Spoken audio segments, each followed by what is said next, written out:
meeting with the CAMTC. I am the chair of the audit committee. My name is Mike Callagy. I just want to welcome all of you here that are online and in person. And I have to the right of me, Ms. Murray, who is the co-chair of the audit committee. Would you like to say a few comments? I really appreciate the opportunity to be here and to meet with the auditor, Ron Lay, and also welcome everyone, both in person and online, who is attending the meeting today. This is my first time being to Redwood City, and so I had quite the adventure driving down here from Woodland, but glad to be here and glad to get started. Great. Thank you, Bernadette. And Bernadette, I'm going to give you the honor of going through the agenda today. Okay. I think that you've certainly deserved that. Very, very good. Thank you. So Angela can you allow Ron to speak? Yes. Ron, you now have permission to speak. Good morning. Good morning. Ron Lay here with DeMoore Hammer Schneider CPAs, and I am the engagement partner on this engagement to do the audit. And thank you for asking me to attend. And the meeting was set several weeks, months ago. And at that time, we were hoping that we would be somewhere in the middle of the engagement. Actually, with the other engagements that we've got and the timing and the client, provision of information and so forth to get started, we're actually just now getting the planning documents set up and getting the preliminary documents from the client uploaded into our portal so that we can start the engagement. So Ron, this is Mike, if I can stop you for a second. So that's great. So we're on to number 2, just so everyone can follow along on the status of the 2023 independent audit now. So go ahead, Ron, and continue into to that what you were saying there. Sure. What I'd like to do is, I really appreciate the opportunity to meet with you, the audit committee. You are fairly new members, and welcome aboard. And to discuss the audit process and information further, since a two-way dialogue can provide valuable information for the audit process. Yeah, thanks, Ron. And we are fairly new to the audit committee. I was on the audit committee one other time, but certainly been on the board for a long time.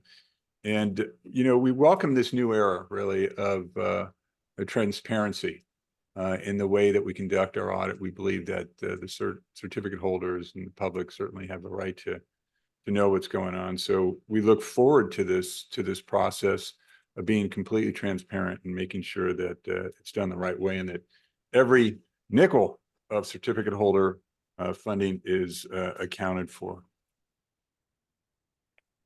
Yes, Thank and I would just like to piggyback and ask a question, Ron, in terms of what you're saying. So do you anticipate that you will have to change the delivery time when the audit report will be ready to be submitted to the audit committee? Well, with all, we are now starting on the engagement, and I'm hoping that we can continue to hit the target date, which was set earlier at about June 17th. And we'll do our best to get there. And, with cooperation on everybody's end, this is our engagement that we're focused on right now. And we're going to get started and, hopefully deliver on time. If any unexpected issues come up during this process, there may be some delay. I don't know.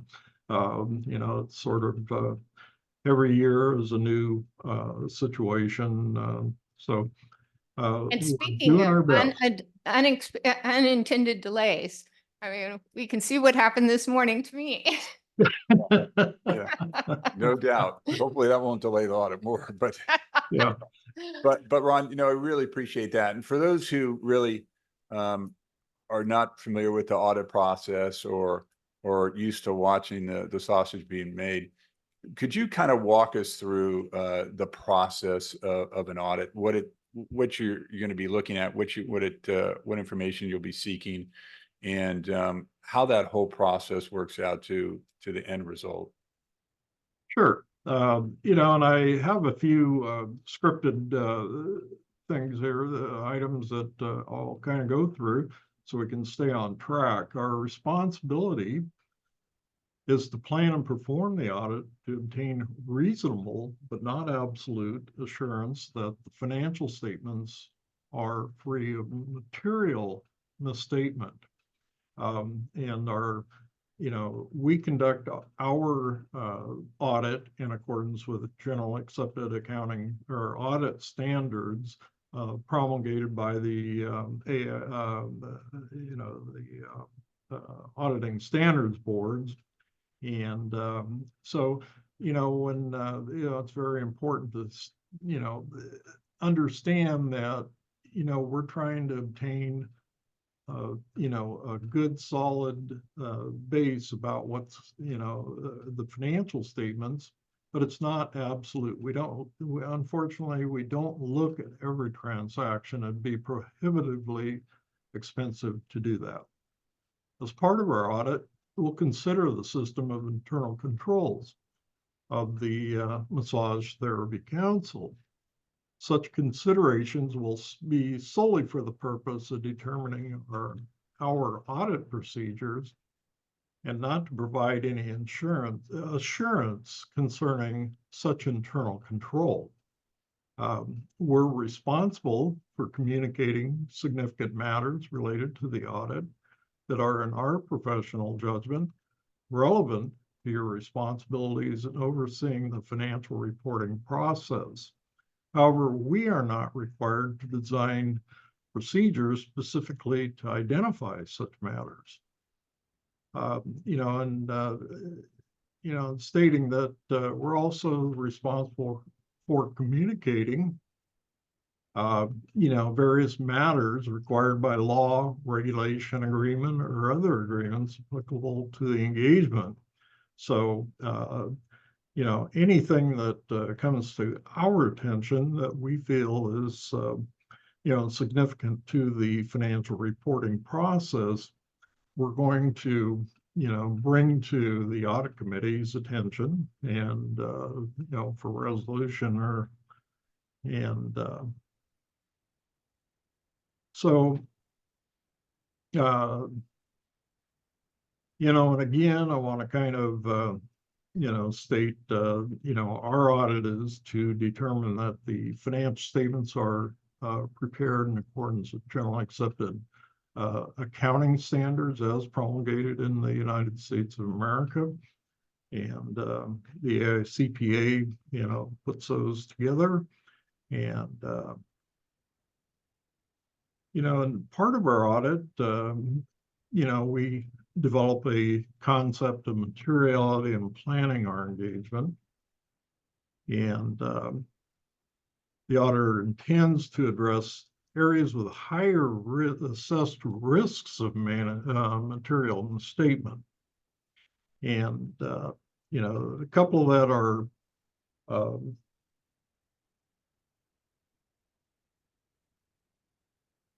couple of these areas that are pretty much automatic in every audit engagement have to do with, material misstatements as from revenue recognition, the principles used by the management in the financial reporting process. The second is management override of controls. These two risks are almost always present in an audit engagement. And to our knowledge at this point, we have no other areas of risk that we, feel are necessary to focus on.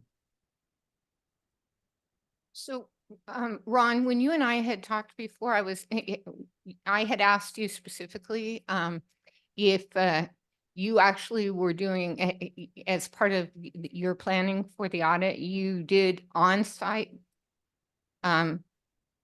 actually going into the processing and application headquarters for CAMTC, and you had indicated that you did. And what are the dates for that? Those have not been set yet. We'll be working with management this week to get those dates set and get everybody on board with, who we're going to talk with, the processes that we're going to observe, and the controls that we feel are significant in the planning process. So that piece of it is yet to come. And that's, a crucial part of the planning process. As I may have alluded, go ahead. I'm sorry, I do have a follow-up question, which is, I believe previously there had been, in the last year or so, the management company that does the application processing also used to process payroll for CAMTC, and that has been recontracted to different subcontractors. Do you have direct contact with those contractors, or does it go through AMG? I think that pretty much goes through AMG, but we will be reviewing the processes, and anything that's changed, we'll have to obviously update and get in there and dig around. And if we're working with a lot of times you'll be working with a payroll service, nationwide payroll service, and they will have what's called a SOX report. And, we're required to gain access to that SOX report. And, just a fancy name for, what they do is, in order to satisfy all auditors that the controls are in place at that processing facility, wherever they process the payroll, that everything is done, there's good internal control, and that report is given or made available to all auditors that use that payroll system. So, we will be gathering those reports for the current audit year. And, if they've changed audit or payroll services, we'll, have to obtain those SOX reports from them. Any other service provider for your organization, we will also, reach out, see if they do have a SOX report, and that helps us to understand the internal control and also the controls that are reciprocal on your end versus the service provider. And we'll just kind of review those to see if management is in fact using those reports and reporting on and determining whether or not there are sufficient controls at the service provider level. Great. And Ron, will you be working on this yourself or one of your colleagues? I've got a staff person. Actually, I have two. I've got an audit manager. She'll be involved in the audit process at various levels of a review. I have a staff auditor that works with me. And, you know, we're pretty much hands-on, working, you know, together. We just finished another engagement, you know, from last week. You know, we're wrapping that up. And so. Great, thank you. Okay.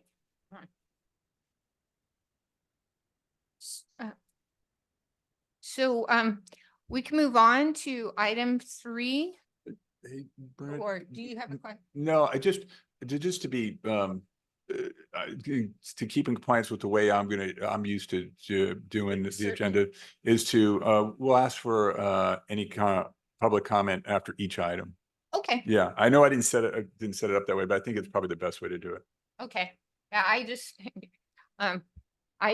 since we weren't actually having items that we were voting on. Yeah, But that's, absolutely. Yeah, totally get it. But I just thought I'd give people an opportunity while it's fresh in their mind to ask any questions, or to make any comments on it. So with that, we'll take any public comment on this particular item.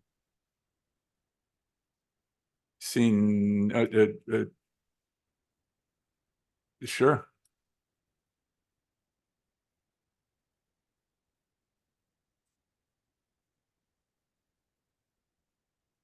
Portion, you have permission to speak. Thank you.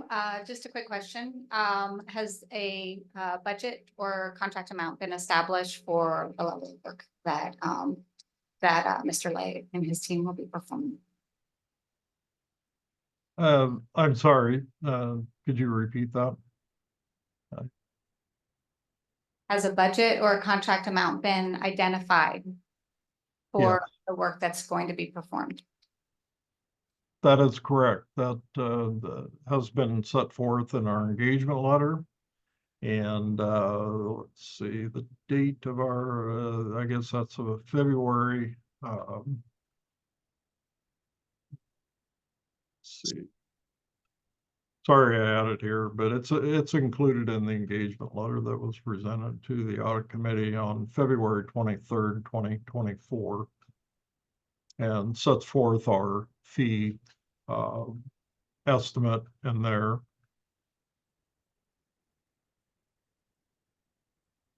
Yeah, Ron, do you remember who signed that audit letter and the engagement letter? I believe that the executive director did. Yeah, just to be Oh. completely have clean hands on this, I'd like to issue another one under Bernadette or my signature or both our signatures. Sure, we can add that to that Okay, great, thank you. document. Yes. and Heather, in terms of your question, if you're asking what the amount was that was projected for that, it was projected to be $25,000. I also would like to point out that in that fee is the preparation of the organization's annual reporting returns, the 990, 199, and the RF1 to the Attorney General's office. That's all inclusive in that fee, as well as the audit engagement. Gotcha, thank you. We have someone with their hand up. Okay, Mr. Chair, we'll now go to public comment on Zoom. So we'll go for items 1 and 2. We currently have Lauren McClashen. Please unmute.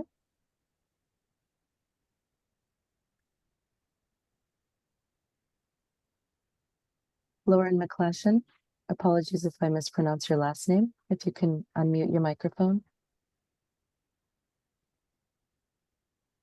My question is, I heard that the documents were delayed in delivery to the CPA, if I understood the statement correctly.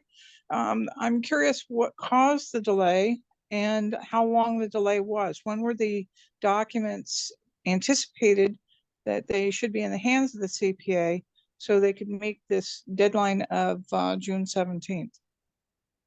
Mr. I- Chair, I know typically public comment is reserved for comments by the public and not a Q&A or a question and answer period. So I defer to you for clarification here. Yeah, I'll answer that, and thank you for the question. So the audit has been delayed considerably. Bernadette, Ms. Murray and I did have a meeting set up with the auditor back in, was it December? January. January, I think. January 1st, or January, the first one, and that was taken off by the chair. And then we scheduled an open meeting and with the auditor in February and asked for that to be noticed, so to give the proper public notice so that we could do an open meeting. And the chair directed that to be taken off, also directed the CEO to take that off and to not schedule that. There was some legal questions that I brought up as to the chair's ability to be involved in the audit, to be present during a closed meeting of the audit subcommittee, and to participate in the open meeting. Clearly, there's a rule of law that provides that the chair, the treasurer, and the CEO cannot be involved in the audit. We want to try to keep this obviously as transparent and in a way that comports with the law always. So we outside counsel opined that that my interpretation of the law was correct, and that we would proceed with an open meeting of the audit committee, which we are now having, but it has delayed us considerably. And Mr. Lay, I appreciate your indulgence of the situation while we worked our way through it. And I am sorry that we maybe put you under undue pressure, but I know your professionalism. I know that you will do a comprehensive job that we can all be proud of, and that you will try to endeavor to get it done as quickly as you can, given the delays that we've gone through. Thank you, Lauren. Was that the end of your comment? I just wanted to say thank you for having the open meeting. Thank you for allowing us to hear from the CPA. And I think the fee is reasonable considering what is entailed. Thank you very much. Thank you. Thank you. Are there any other comments on Zoom for items 1 or 2? No further comments, Mr. Chair. We'll move on to item 3, which is a discussion of a separate 5-year retrospective expenses audit. This would be looking back retrospectively over the years 2019 through 2023. Ron, this is an additional project that we wanted to discuss with you. Correct. So shall I describe it a little bit more for you, Ron? Yeah, well, yeah, hang on just a second. I wanted to see the, I kind of lost my agenda here. Hang on just a second. See where I'm at here. There we go. Okay, I got it. Okay, so, we're looking for, when we're talking about doing a, a focused, I guess, review, looking back over 5 years, that's quite a few years, but, it's, I think you need to define, and we need to define as, the audit committee and as the independent auditor, what exactly, we're going to focus on, because, and how we're going to do that. And typically that's set forth in a separate engagement letter, obviously, and that's called a agreed upon procedures engagement, where, you know, we set management, you know, or you as the governing body, set forth what it is you want to look at and what you want to get out of this report specifically.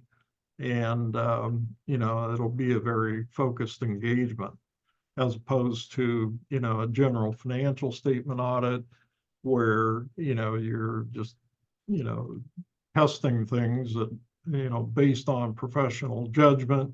You're looking at all kinds of different things. You're not looking at everything, you know, under a microscope. So sounds like the retrospective expense audit that you want to do is a very focused engagement. There'll probably be certain expenses that are set forth in the engagement letter, you know, expense categories that Exactly, Ron. we And want to that's, look at. and that's why we wanted to like have a discussion about it in terms of, I will say that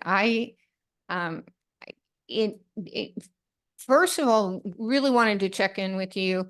It sounds like your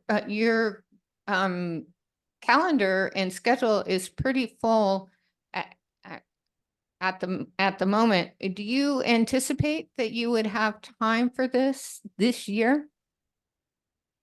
I would anticipate that we should have time to work on that this year. Okay. You know, right now, we have several engagements in process, and you know, we're as we start wrapping those up, you know, hopefully later in the year, we will have the time available to start working on this. You know, other than that, you know, you know, I don't know what the deadline or you know, delivery date that you know, the audit committee is looking for, but you know, you can fill me in on that more as to what your expectations are. And Yeah, I mean, thanks, Ron. I really appreciate it. And I don't think we have a specific date we need this by. Obviously, the audit takes priority given the statutory nature of that. But, you know, we are and we will, and Bernadette and I can work with you to really kind of narrow down what we're looking for. For me, mostly it's, you know, expenses related to lobbying activity and sponsorships, financial partnerships, I guess they've been described as by one of those recipients, employee expenses, employee salaries. Those are the type of things that I would be really focused in on. Again, this is something that I think we've got a lot of new board members. I think it'd be a great education for a lot of the board members to see how the expenses of the organization are being expended. The way their budget's set up now is like many budgets where it's more of the macro level, where there's broad headings which really don't describe of how the limited funding of CAMTC is being spent. And I think that we're looking for more transparency for our board members and certainly the certificate members, so they can see how their funding is being spent in this organization. And I'm sure the legislators and others would be interested in this also. So it's a matter of really us, Bernadette and I, kind of narrowly tailoring this to what would be most beneficial to the board and the CAMTC certificate holders. It's something that the board has voted on and given us the authority to engage in. So once we, and I know that I don't want to, or maybe we do, Bernadette, when I ask for a rough cost numbers, you know, given the what I've articulated here, or maybe you have some other things you'd be interested in, Bernadette, as far as expenses. But those are kind of some of my top categories. And I don't want to put you on the spot, and I won't hold you to a specific number, but maybe you can give us a range of what something like that would cost on a 5-year look back. Bernadette, more to add? Yes, I wanted to say that in what we'd also, I know for me, what I'd like to look at is see if, in terms of our current policies around reimbursements for expenses and for travel expenses and so forth. When we look back at the expenses in the past, the first question would be, are they in compliance with our current policies? And how is that compliance being assured? And then secondly, if they are in compliance, but it seems like they're excessive, do we need to go back and change the policies that we have? And thirdly, are there policies that we should have that we don't have right now? For example, a policy around sponsorships of other organizations or other organizations' events. And so that's the, I don't know if you generally do recommendations at Ron, at least about pointing out to organizations where there might be a missing control that should be in place. Yeah, I think that's a really good point, Bernadette, that what we really need is best practices. We really, and I'm not sure if you would do that, Ron, or if there's someone that you could maybe, point in our direction, or different types of firms that do that. So we'd have some choices to look at. But really what we're trying to get at is, how do we safeguard the funding to the best of our ability? There's been, again, broad categories that I don't think a lot of the board members were really familiar with. And I think that there lacks some policies and procedures that are probably necessary to safeguard funding in an appropriate way. So would you do that? And I think it really will help the board through this educational process of looking at these expenses and saying, wow, maybe we need to tighten up in this area, or maybe we should have had a policy on this to really ensure that the money is spent the way that we think it's being spent. Sure. And, certainly the focused look back 5-year would, draw a lot more attention to that. But, now that I know some of the areas that you're concerned about, we can work some of that into the actual, the annual audit, and, come up with some recommendations and so forth, and, the controls. And I know, the policies, we'll try to pull those together as part of the audit, and make that, a focus point this year.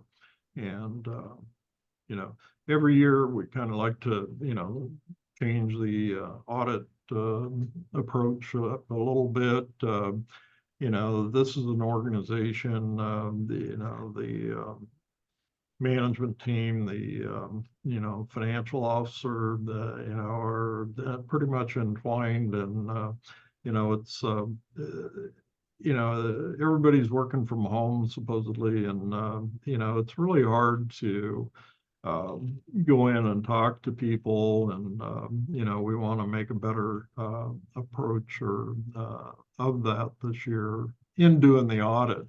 And in doing so, we could come up with some ideas on how to focus, how to go about this expense, special engagement that you'll probably want to do here, the 5-year. And we'll go from there. Oh, that sounds excellent, Ron. It's great. Yeah. Great. Any other questions on that? No, it sounds like I'll just as Mike was asking, perhaps you don't really have a ballpark sort of like rough estimate of what you would think a focused 5-year very specific audit would look like. Well, yeah, and I haven't really put together a budget for it because, I'm just now learning about, Oh, the yeah. specific areas that you want to focus on, but, you could be looking at, I don't know, 25 to $75,000 range for 5-year look back, depending on how detailed, how much you want to look at, how many transactions we want to, do we want to do 100%? Do we want to do a sample selection, based on, sampling techniques, just, it's really hard to say. And, Okay. every firm, any accountant, I guess, or CPA coming into the situation, auditor would, probably have a little bit different twist on it, but, pretty much, we all kind of adhere to the same principles and so forth that we work under. And, just, it's hard to put a number together, and it depends on who's doing it. I mean, if you're going with a large firm, probably, I don't know, probably have a higher fee, lower fee. You just have to, cast the net out there and see what Well, the Ron, options are. I gotta tell you that the 25,000 sounds a lot better than the 75, and we will endeavor to really refine this in a way that that gets us to what we need to get to for the least amount possible. But we certainly appreciate that, and we understand that Yeah, if we can it's very narrow it difficult. down. Yeah, very difficult to put you on the spot. So, Oh, no. okay, well, that sounds very good. Thank you. Any public comment on this item?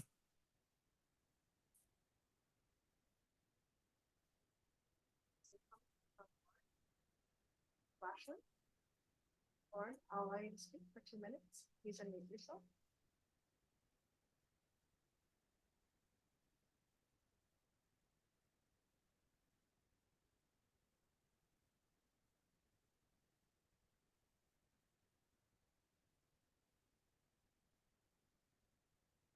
Is it my turn to speak? It is. Angela, oh, thank you. We couldn't hear the chambers. Go ahead, Lauren. Thank you. I'm very much in favor of this look back audit. I believe that 5 years is reasonable to give you an idea of the ups and downs that happen on different years. And considering that there has been a COVID shutdown in the middle point, it wouldn't be fair to only start it in 2020 or 2021. So I think 5 years is a good plan.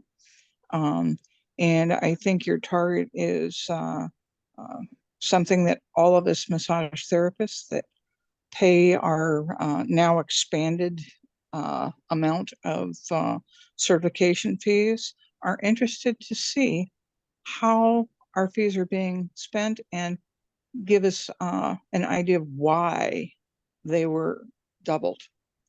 Thank you very much. Thank you. Thank you, Lauren. Anyone else? Sure. Any other hands in Zoom? This is for item number 3. No more hands, Mr. Chair. Yeah, Bernadette. Okay, well then, item number 4 is looking at our, in terms of kind of developing a calendar for the rest of the year. Ron, I had been thinking that if the audit report was going to be ready about June the 17th, that we would be looking at scheduling our next meeting either that week or the following week. But I again, not putting you under additional pressure, just saying that that's what I was looking at when uh, thinking about calendaring additional meetings. That was the next one to have in mind.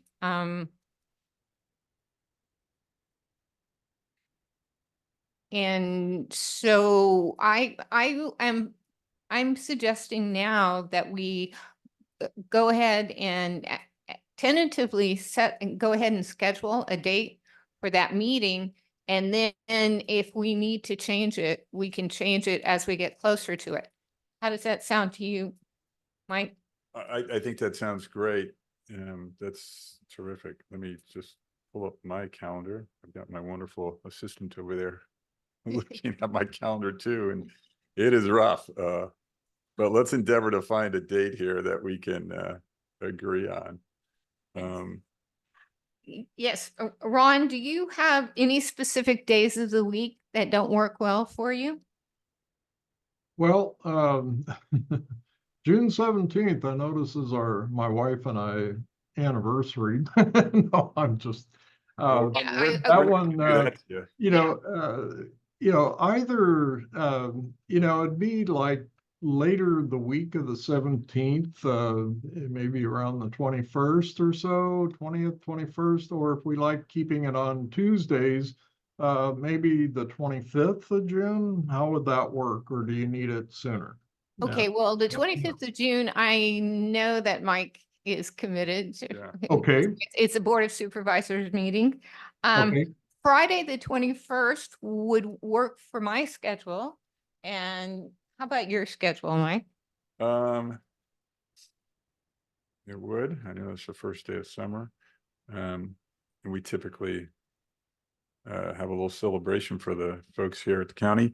Can I suggest another date, Bernadette? And it's entirely, I can do the 21st, but the 20th at 10 a.m., would that work for you at all? That would work. Yeah. Won't work for me. Okay, it won't work for, well, Bernadette's obviously very important. So, Either that or the week of the 24th. Oh, wait a minute. Yeah. Okay, about- let's try the 20th. is there on Thursday, the 27th, does that work at all for you? I could probably do the meeting. I know the family is doing their annual Hawaiian vacation the week of the 24th. Oh, so you're going to be in Hawaii? Yes. We don't want to do that to you. No, we definitely don't want to. Sure. Okay, No. I don't. It's like, We can go back to the 21st if we do it in the morning. Would that work? That would work for me. How would that work for you, No? Ron? Does that not work? I think that would work for me. Oh, I'm And sorry. do Hang on 1 second. apologize, but I'm not quite sure when this trip is gonna happen. I see my calendar doesn't have the vacation on there, so let me hang on just a second. I'm gonna confirm. Could we do the 21st at 10 a.m.? When do we move for one? Well, I think Ron's checking on something right now. I can commit Okay. to the 21st at 10 Okay. a.m. Okay. Of June, 26th. Okay, I'm good up until the 26th of June, so. Okay, so We're we're leaving looking on the at, so 26th. we've coalesced, Ron, around Friday, June the 21st at 10 a.m. Oh, okay, that would be perfect. Great, we have a winner. That sounds good. And that would be a wonderful vacation treat, is to hopefully get this wrapped up by then and present to the committee any of our findings and before we take off. Okay, Okay. Thank you for that. Is there any comments, public comment on that? Seeing none here. Any online, Sherry? Those Or on Zoom, please click raise hand to comment for item 4 for scheduling the 2024 audit committee meetings. No hands raised, Mr. Chair. okay, great. Thank you. And Oh, yes, there is. oh, there is. There's a hand that just came up for Lauren. Please unmute. Yeah, I'm just curious if the web link and the Zoom numbers will remain the same, or when you will be releasing those to us. Thank you. Thank you, Lauren. And Angela, those should Sherry? likely change. I think they change with every published agenda, and the agendas get published 72 hours prior to each meeting per Brown Act. But Could be sooner. for CAMTC, since we're under Bagley Keene, those links will be published with the agenda, which would be posted no later than 10 days before the meeting. And just keeping in mind that this meeting right now, we're very hopeful that it will happen, but as we get closer, it may have to be changed. Right. So we'll get that out within that 10-day period, and hopefully it will stay on the 21st. I And just what was okay. the time on the 21st? 10 a.m. 10 a.m. 10 a.m. I did just want to take a moment to recognize the clerk of the board, Sherry, and my also incredible assistant, Angela, for their efforts in pulling this together. Let's give them a round of applause. Thank you. No small feat. I know it looks easy, but coordinating everything and getting this up and running does take a lot of effort. So, but we, like I said, Bernadette and I are committed to transparency and to ensuring that everyone has an opportunity to participate in the audit. It's one of the most important things I think that any organization can do to help ensure trust in what we do and how their fees are being gathered and spent. So with that, I'll see if there's any general public comments. Seeing none here. Sherry, any online? Please click raise hand to make any general public comments for items not on this agenda, but related to the CMTC. No hands raised, Mr. Chair. Okay, we will endeavor to put some meeting notes together and post them under the audit committee so that they're memorialized and that anyone who so desires can see what we are doing. And Fabulous Angela has also said that she would provide us with the file of the recording of the meeting. So we'll be posting the recording of this meeting on the CAMTC website as well. Oh, sounds great. Thank you. Perfect. Great. Thank you all for coming. Appreciate it. And thank you for those of you who are online. Appreciate the comments and appreciate your time. Take care. Time is 10:59. The meeting is now adjourned.